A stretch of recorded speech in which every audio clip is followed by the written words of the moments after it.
Hey everyone, is GIMP not opening on your computer? In this video, I'll show you how to fix common GIMP startup problems step by step. Yeah, whether GIMP crashes, gets stuck while launching, or simply won't start, these solutions can help you get it working again. First, restart your computer and try opening GIMP again. Sometimes temporary system issues can prevent applications from launching properly, and a quick restart can fix the problem. Next, check if GIMP is already running in the background.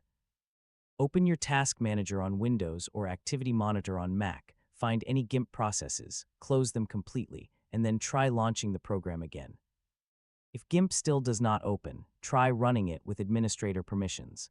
Right-click the GIMP shortcut and choose Run as administrator. This can help if GIMP does not have enough permission to access required files.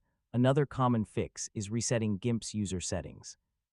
Corrupted configuration files can sometimes prevent the program from starting.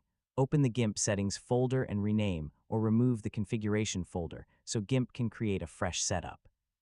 You should also check if your graphics drivers are updated. Outdated or incompatible drivers can sometimes cause startup crashes, especially when using image editing software. If the problem continues, uninstall and reinstall GIMP.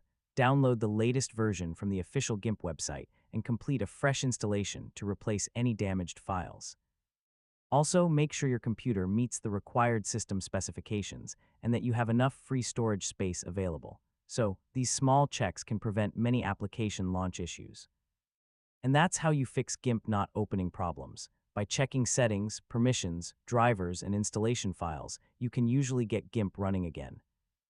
Thanks for watching, and don't forget to like the video and subscribe for more easy technology guides.